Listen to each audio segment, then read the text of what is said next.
It's not like democratic backsliding that we are experiencing in this country, but this is Ivanishvili's autocratic regime. I'd rather go to prison than bend my knee. They are lost in translation. They are lost in their message. Today you say the German ambassador is a Nazi. Tomorrow you say that, the British ambassador is imperialist. And then you say that French ambassador is a neo-colonialist. Regardless what Ivanishvili's regime is doing, we will directly fund Georgian democracy. I'm eating hope 3 times a day now for the breakfast, dinner, and I'm tired. If you want to be buddies with Trump administration, you don't go full BFF mode with China. You can't. Hello and welcome to Talk Georgia Question Time with me, Giorgi Rukhadze. And with me, Nodar Kharshiladze. This is a special edition of Talk Georgia where Nodar and I will be answering your questions about Georgian and international politics. It is brought to you by Droeba Media Group, trusted source of analytics and news. And by GSAC, a think tank offering comprehensive political analysis of Georgia and wider Black Sea region, also academic and practical training for postgraduate students and mid-career professionals. By the way, if you would like to become sponsor to Talk Georgia and your name and logo appear on the screen, do not hesitate to contact us. And now, time for your questions. Okay, let's go to the questions, which we've got plenty of them. And by the way, if you would like to send us your questions, so you see the email on the screen, which is talkgeorgia1@gmail.com. And Nodar and I will be answering them on the next show. Now let's get to the questions. And the first question came to us from Anna, which goes like this. Nika Guaramia is now the 3rd opposition leader jailed. 20-year-old Mate Davidze got 4.5 years for nothing. People are being fined for Facebook posts. Are we waking up in Chelyabinsk? How should we and our Western allies respond to this? It's a very complex question about responding on it, of course. I mean, we are in a sense in Chelyabinsk already. Yeah, so we are not waking up. We already woke up in Chelyabinsk, sadly. Yeah, it's more and more now reminds us Belarus or Russia of the early stages of going to this path. And jailing of politicians, jailing of young activists. I mean, this wonderful young kid, he got like 4.5 years in the prison for, as you said, absolutely nothing. And it's horrible. And I don't think that there is any doubt that we are not in Georgia in our understanding of the world. Okay, Georgia used to be always a bit messy here and there, but we know that there was some general sense of pride and honor and understanding, and you would be quite okay doing some activism things, but no more. I mean, last year changed it, and now people are fined quite heavily, as you said, because of the posts in Facebook. So it's a direct oppression of the freedom of the speech and expression of the one's mind. So what we should do? Well, it's a very a classical textbook gives you 2 answers. One answer is political process, and second answer is the civil disobedience. In different forms. I don't think that any of those worked so far, but that doesn't mean that we should not try. There is no other way here. Submission is the worst of all scenarios. We were discussing yesterday with some of our NGO colleagues that what we're gonna do, and I said I'd rather go to prison than bend my knee, because I don't think that it will help anybody, including those who are bending their knees, and that will not save them in the long term. So I think that what we are lacking now and what is needed to be done, it's we don't have a leader, okay? We don't have a leader or leaders. With all due respect to opposition, facts speak for themselves. So far, nobody managed to put together some kind of resistance system which would put Georgian Dream, if not on defensive, at least on a state of discomfort. Only discomfort they are having now, it's our international partners. Internally, there were some interesting movements and some splashes of the jolts of the human protest, but they were very short term, impressive, but not sustainable. So I don't think that internally we managed as a society to put together any functional mechanism for protest.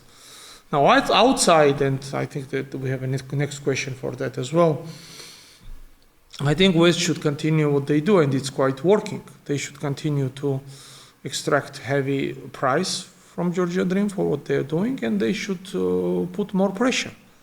Non-recognition, the more pressure, sanctions, all of that is quite discomforting for Georgian Dream. And they are very clumsy in attempts to hide it, but it's very obvious that it is. So what would you add?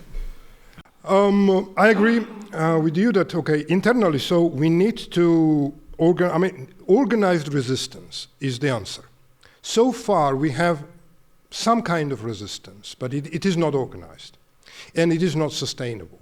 So we need to have organized resistance, and I think it should be organized by the political parties, because still... Ideally, yes. Again, ideally, not ideally, well, we have at least 3 political parties who are, and plus Gacharia's party, basically, who had certain resources, human, financial, but they whatever, failed. And they need to organize it. Okay, let me ask you a question. These 6 months, they failed to do anything significant. I mean, what gives you hope that they will improve tomorrow? No, I mean, I'm not saying that it gives me hope. I'm saying what should be done. And who should take leadership in organizing, at least. Okay, and these should be the political parties. Okay, let's... Second, 3 leaders, as mentioned in the question, including Nika Guaramia, who was detained yesterday, are behind the bars from one political coalition. Okay, I believe that this political coalition at least has how many members? 10,000? Should be more, but yeah, fine. Organized resistance means that, okay, these 10,000 people or whatever do something in an organized manner to respond to their leaders being imprisoned. I mean, it could be anything. For example, I mean, maybe it's not, I mean, in the what questions also says here is that, okay, people are not jailed yet, but I mean, some people are jailed for verbal insults. And the Facebook, if today people are not jailed for Facebook posts, tomorrow it will be reality. Today they are fined. But I think that the response should be that, okay, 10,000, 20,000, 50,000 people should commit the same crime and push the Georgian Dream in a situation that either they will have to react to the 50,000 people or back down. So this is what organized resistance is, whether it is Facebook posts or whether it is boycotting something or blocking the road or anything, right? So I think that this is the way to continue. Parties need to use their human and whatever financial resources to organize this kind of resistance, together with the civil society, obviously, and an active people. Okay, because not a lot of time is left. As you absolutely rightly mentioned, we've woken up in Chelyabinsk already. So it's not that we're not waiting that to happen. As for the international response, I think you said that, well, there is a certain pressure from the European Union, from United States, sanctions over some of those so-called high-ranking Georgian Dream officials, but it's clear it's not enough. And I think that there are 2 things that our Western allies should consider, in my opinion. The first is to call a spade a spade. Mm-hmm. Okay, recognition, non-recognition of Ivanishvili's regime is just one thing, and I think it expired itself somehow. I think most important thing now is that we will have to face it, that this illegitimate or whatever regime is, they are de facto running the country. So what the Western partners should do is to name it. What kind of regime is this? It's not like democratic backsliding that we are experiencing in this country, but this is Ivanishvili's autocratic regime, right? You can extend it to further than say that it is the Ivanishvili's autocratic regime that is local office of the Kremlin. Okay, but whatever you call it, you have to call it a name. Once you established that it is Ivanishvili's autocratic regime, then you have to start acting as you are acting with autocratic regimes. So the problem, I think, what is now happening with the Western response is that they are putting pressure on the regime, they are acting as if this regime was still kind of semi-democratic something, and the problem was Georgia's democratic, if the problem was Georgia's democratic backsliding. In fact, the problem is consolidation of dictatorship. And this is what the wording from the West should be, first. And second, once you said that this is the dictatorial regime or autocratic regime, again, you have to put in place all the leverage that you put in place with Belarus, for example, and Lukashenko, with Russia. Okay, how the Western allies treat Lukashenko's regime, Aliyev's regime, for example, the Putin's regime, the response should be exactly the same nature to the Ivanishvili's regime as well. And as I mentioned, again, I believe that the Western world still holds very strong leverage over Georgia. If they start activating it, I think it will make a difference. But it is important to activate it now.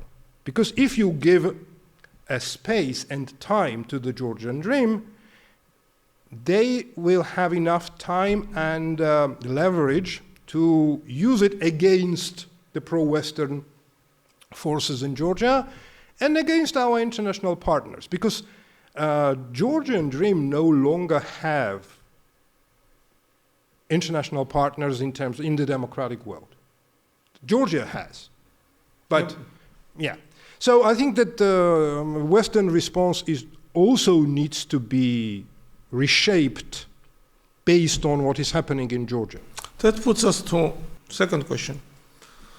That Prime Minister Tusk of Poland, Prime Minister of Poland, Donald Tusk, I think it would be better if that, I mean, I understand Beso that wanted, there is no such position as a Prime Minister Tusk of Poland, says that he's working on a coalition to support to suspend Georgia's visa-free travel with the EU. How real is the threat and how soon could it happen? So what do you think? Okay, I think it is a very real threat. And it can happen pretty soon. Okay, my take on this is this.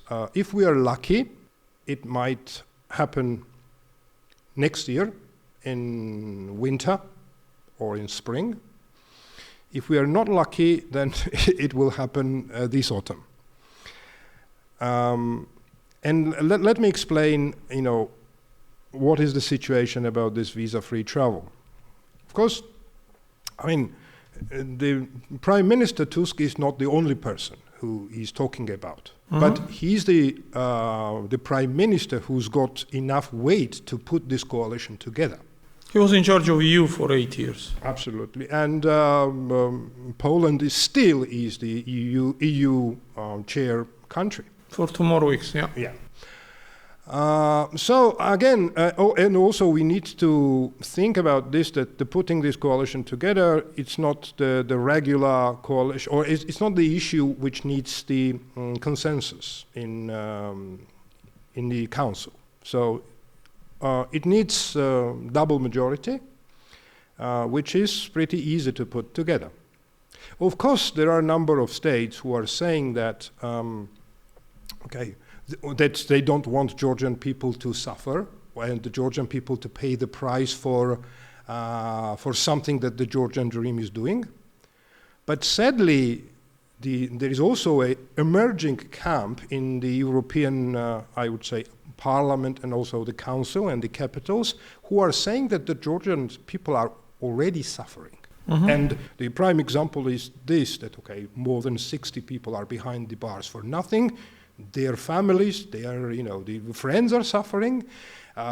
People are already sent to prison for 5 years for nothing. And Mate Davidze, 20-year-old young man, is a prime example. He's 21. 21, this is what I said.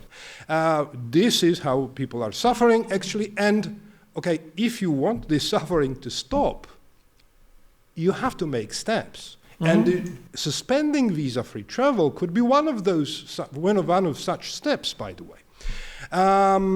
It is important also to dig into what Prime Minister Tusk said. What he said, that he's putting a coalition together to suspend or limit Georgia's visa-free travel.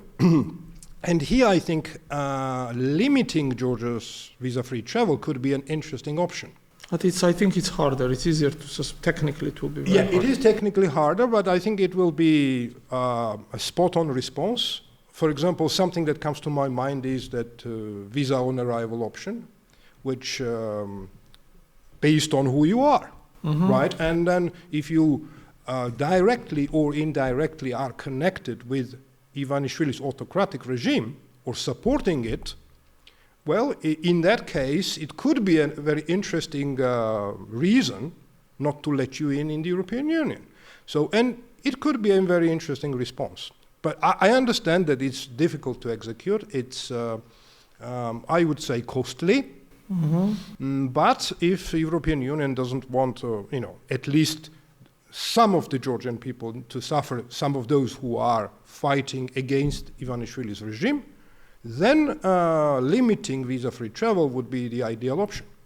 But, well, that's kind of difficult. So two other things that needs to be mentioned about this visa-free travel is that regardless it's Prime Minister Tusk or some other European leaders, it's just a matter of time. Because where Georgia is going now, suspending visa-free travel will be inevitable anyway. So it will happen this autumn or next summer or whenever, it will happen. And I don't really, we many times explained that, okay, for example, Georgia didn't get visa-free travel because the Georgian people are good people, because we did certain reforms, we reached certain level of democracy, etc., etc. So if you take a look in the region and see, autocracies don't have visa-free travel with the European Union, so it's just a matter of time. So again, I think people also need to realize, including supporters of the Georgian Dream, that this is going to happen if Ivanishvili and his allies stay in power. Okay, so I think that this is my take on this. What do you think about it? Well, I think that one thing is obvious what's happening, and you mentioned it in previous comment, and that is a very important part, that calling it its name. Okay, I think that European Union, majority of it at least, and influential people like Tusk are very close to define current government and Bidzina Ivanishvili's regime officially. Once it is deemed so, then of course suspension of visa liberalization, as you also mentioned, it's a matter of the procedure and time. Because once you're a regime, you can't be, even freezing of all things connected to status of the candidacy is also a matter of the time. So I think that is a step which Europe is now strongly considers, and with this new approach, which now gives more sway to Commission's decision in order to overcome the Hungary's abuse of the power of the consensus, I think that will make things way easier for you to act. And absolutely. Yeah, by the way, this new regulation basically authorizes the Commission to make decision on suspension of visa-free travel without even asking the Council. And I think that from your perspective, if we put ourselves in their shoes, it's important to send a message that we will not tolerate another Hungary. Okay, we have one and it's enough. I mean, and because Slovakia is also part of the EU, there is a hard to deal with that. But even if at candidacy status, so which is infancy of the European Union, we didn't even open chapters. Yeah? No. You start behaving like that, this will not be tolerated. So I think that you want to send this kind of message to everybody, to all future candidates and partners, including Caucasus, Balkans, or Maghreb, which would never hardly be a candidate, but could be a partner countries. So, and they will make Georgian Dream example. And Georgian Dream is very convenient example to be, because they do everything in their power to make you more angry. I mean, personal attacks, assaults. I mean, the British ambassador was just declared. But there's a question about that, so we'll come to that. But again, not only British ambassadors, EU ambassador, German ambassador. So it's kind of a trend. It is a very, very strange trend, and we discussed it last time. Even Soviets did not do such things. So attacking, I think that guys in charge now are so incompetent and so immature. I mean, the Georgian Dream. They think that they can get away with that. I think that pretty soon they will understand that they are deeply mistaken. Yeah. All right, let's move to the next question, which is here and which came to us from Keso. And it runs like this. If Kobakhidze claims that communist China is a model country, then why does he compare the European Parliament, which he clearly despises, to a Soviet institution? What exactly is the message here? Well, it's an interesting question because, I mean, China is a communist China. If communist China is a model country, then what's wrong with the Soviet parliament, for example? Well, I think that, again, this is the continuation of what we just discussed, that immaturity and the lack of understanding. I mean, look at the Orban or Fico, they are also playing this game, but they are playing it way more accurately.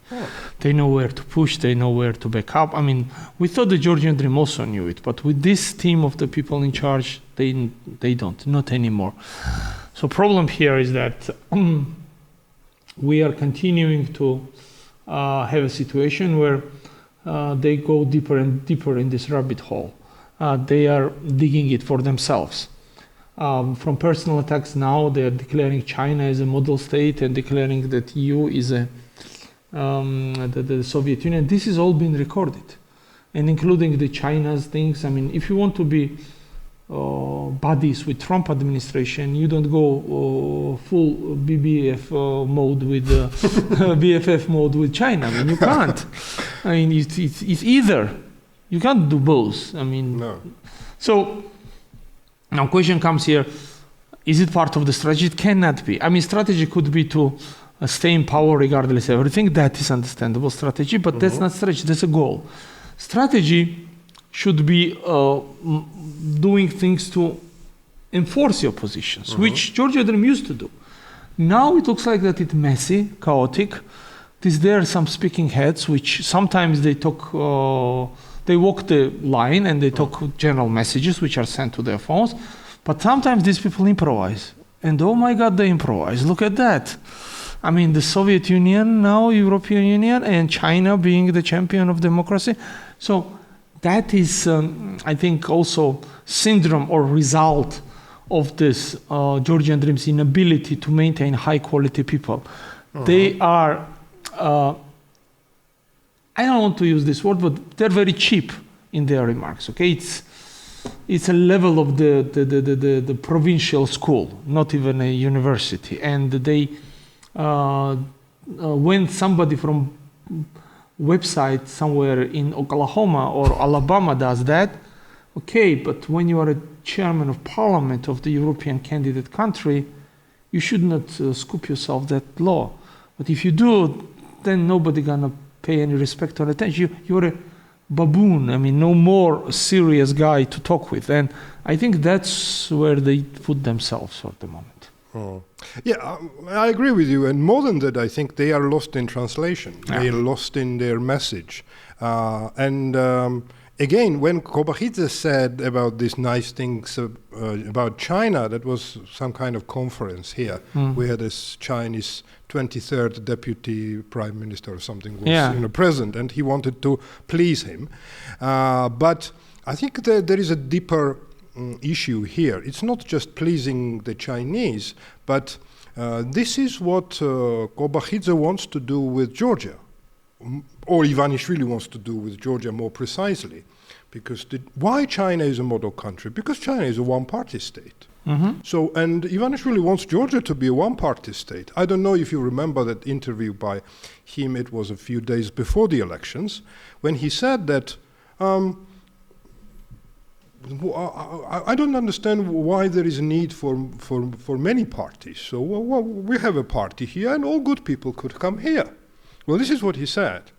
And also, let's don't forget that Ivanishvili subscribed Georgia to be part of Russia when the war started in Ukraine. So when Russia broke into Ukraine, Ivanishvili believed that the story would be over in a week. And he would surrender. And as a consolation prize, he would most likely get the Georgian kingship. And he viceroyship, and then he would run the country until the end of his days, and then we will get the Bidzina II or first Uta, and then Bidzina II or whatever. So I mean, again, it's not by chance that they are praising China, because it is a one-party state where the human rights are abused, where. Right. I mean, I don't really want to continue because I think you are going to China tomorrow. Yes, please make sure that they let me in. So, right. But again and again, this is what they want Georgia to be like. But also, what Kobakhidze understands and knows that there is no negative feelings about China in Georgia. For example, we never fought against Chinese. China never occupied part of Georgia. But neither there are some very positive feelings as well. But about the negative feelings in Georgia is about Soviet Union. So, and this is why, because of these negative feelings, he attributed to European Parliament to Soviet institution. So he wants his supporters and the Georgian Dream, the circle, to understand that, European Parliament is bad, it's kind of Soviet, but China is good. It's communist, but still good, because we don't have negative connotations with China. Okay. So I think that this is the very elementary explanation, from my point of view, what is message here. Here, I will add one thing that this goes to primitivism and to the level of the Georgian Dream which they operate. And they think that people are also primitive, so they're gonna eat it up. And I think that people who could come up with complicated messages and complicated strategies to deliver those messages are long gone from Georgian Dream. They might hire some people, but there is only so much this hired force can do. They can put together strategy and devices, but you need to execute it. And execution by Georgian Dream is very poor. So I think that there was this general strategy to bring China as a alternative superpower, that to show the world that we are not alone, because if Americans, in case of emergency, that Trump cannot be swayed, and this emergency now is ongoing, they could not do it, to show them that China can be friend. However, as you rightfully said, there are no negative feelings toward China, but that's upside for Georgia. But downside is that people don't know and don't care much for the moment for the region. They're so preoccupied with that. So I think that nobody would take it seriously that, America can be replaced by China here. Not because it's impossible, which is for the moment, because nobody buys that. Nobody believes that that is a even thing. So I think that this is the Chinese card they're trying to play for last 2 years. It's a very funny one, and I think China is also enjoys looking at it like that. But I don't think that this is credible for even their own people, because we don't have money sent from China here, like from European Union and America. We don't have lots of Georgians going there. We don't have lots of Chinese living in Georgia. So there is nothing to show you the Chinese increased presence in Georgia. So what are the steps then? So some road projects somewhere in the middle of the nowhere. I mean, nobody cares about them. So I think that that's the loser's game. I don't think that the Chinese perspective is realistic, and I don't think the Georgian Dream is selling it well. Yeah, agree. So do you want to move to the next question? Yep. Just let me find it. So next question was from Keso, yes? I think we read out Keso already, so I think next one is Vano. Vano, yes, Vano, yeah. When Russia's SVR and Georgian Dream attack Western embassies using the exact same language, how do their supporters not see their echoing the Kremlin? And why do European capitals not react with their ambassadors are attacked like that? Yeah, I think that I would be way more interested in the second part of this question. I mean, first of all, I don't think that it's only SVR. I think that Medvedev is above SVR. He is a major political former president of the Russia. And if you take Georgian Dream messages, they are one-to-one with Medvedev messages. Absolutely. Let me give a bit of a background story to this, because not all the audience and listeners might know what's going on here. Again, the Russian Foreign Intelligence Service, is it Foreign Intelligence Service? Служба внешней разведки, yes. Yeah. I think it was about 10 days ago, they talked to TASS agency saying that the United Kingdom, by the use of their embassy and their grants that are given to the local organizations, they were staging a coup d'etat. Once this statement came out, the next day Papuashvili attacked British ambassador, saying exactly that. But it's not only that, I mean, it continued then to the German ambassador, who met Razden Kuprashvili, who is the head of the anti-corruption agency. This is the agency that is designed to control the grants and all that stuff. There was tough conversation, as I know, on that meeting. Then there was another attack on the EU ambassador. It was a few days ago. By the way, it was when dozens of people were taken to court for Facebook posts, like our colleagues and journalists and politicians. What Papuashvili said was that it was the EU funding the hate speech. And then it continued again with the British attack on a British ambassador, pressurizing him to unveil all the information about 2024 and 2025, who are funded by the British money. So, I mean, that's the story behind this question, I think. And I think more, I mean, it's not only because of the grants that the ambassadors are attacked, but because of some critical remarks or critical steps that their countries take against Ivanishvili's regime. But please go ahead, because I mean, I just gave a background story to the thing.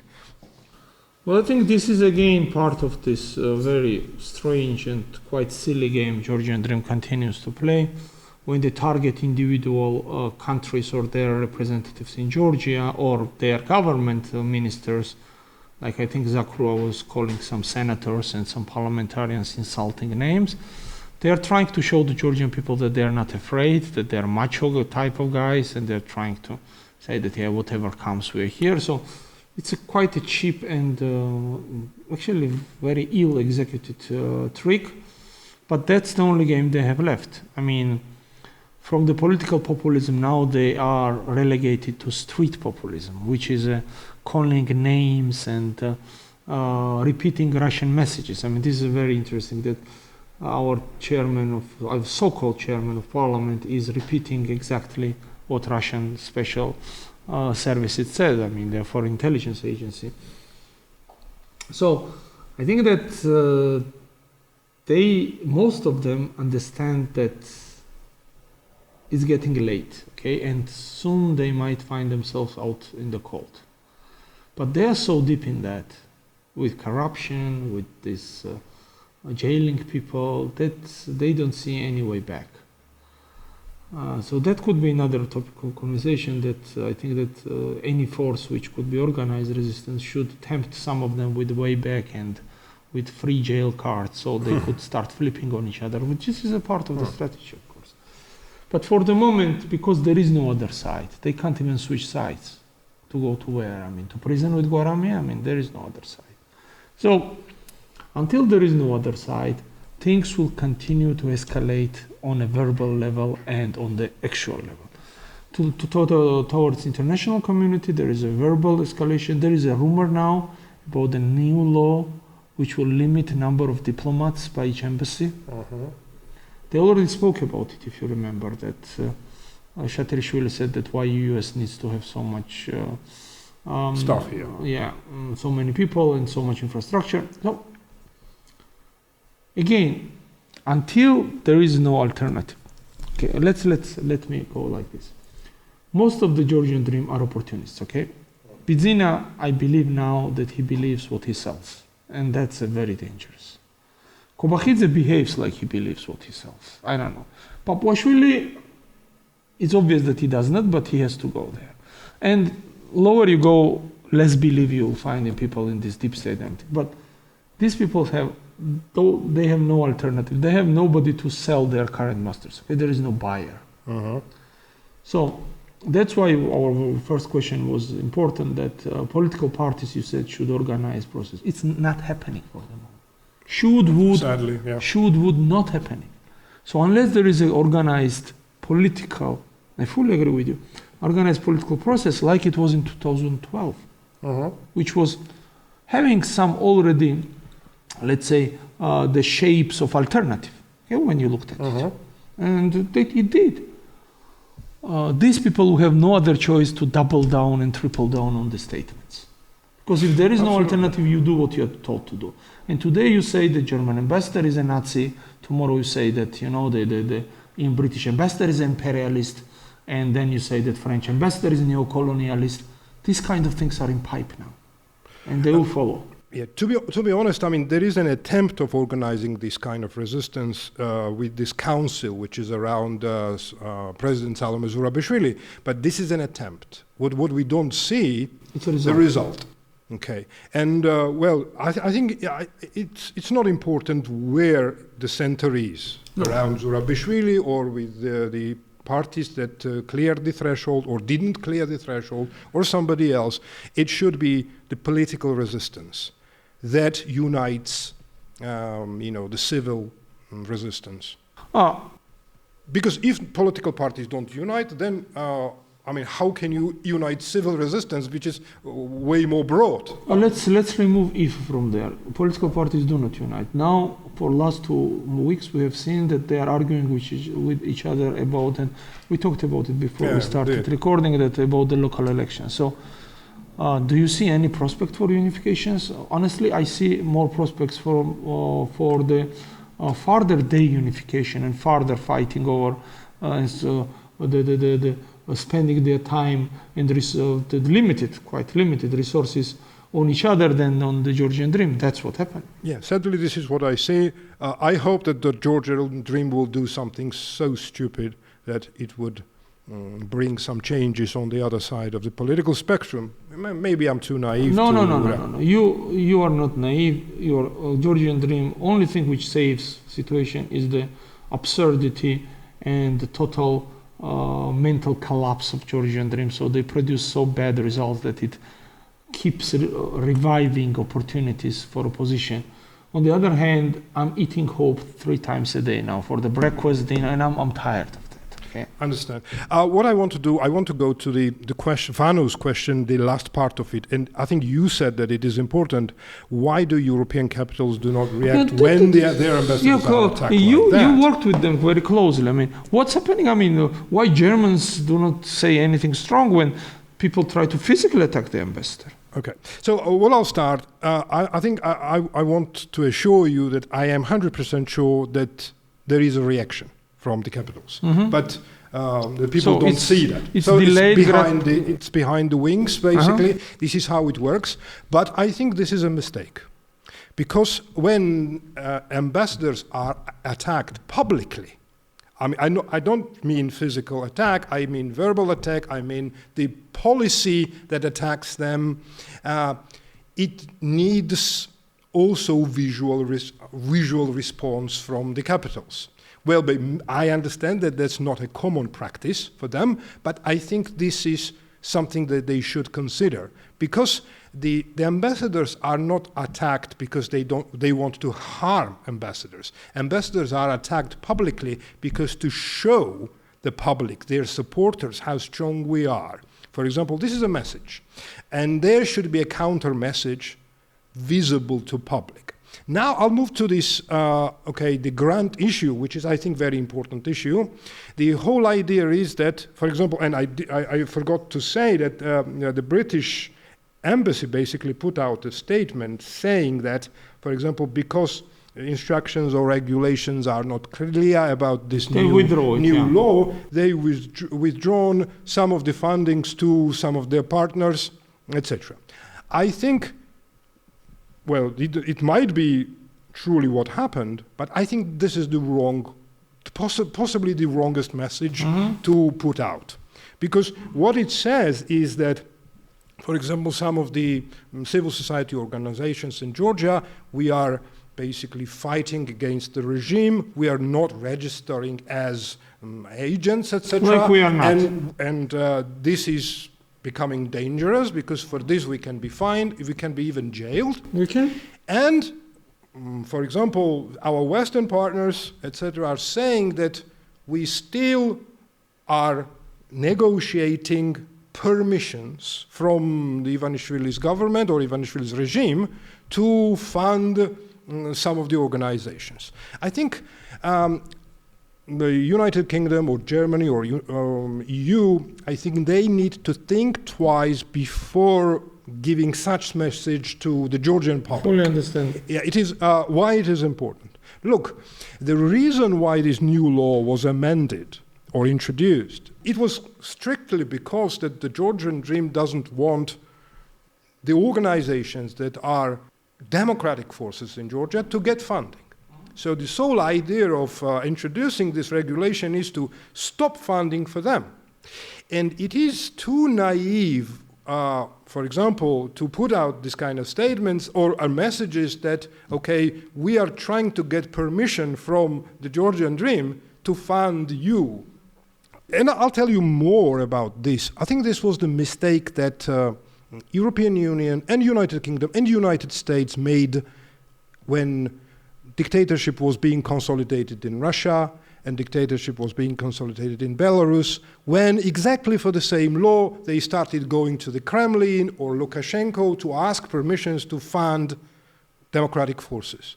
Because this is something that will never happen. What the right message would be from the European capitals, in my opinion, and United Kingdom, etc., United States, I think United States is a little bit busy with their own going-ons now, but okay, what they should say, maybe behind the wings, they could meet anyone, whatever, but the message should be that regardless what Ivanishvili's regime is doing, we will directly fund Georgian democracy, no matter what.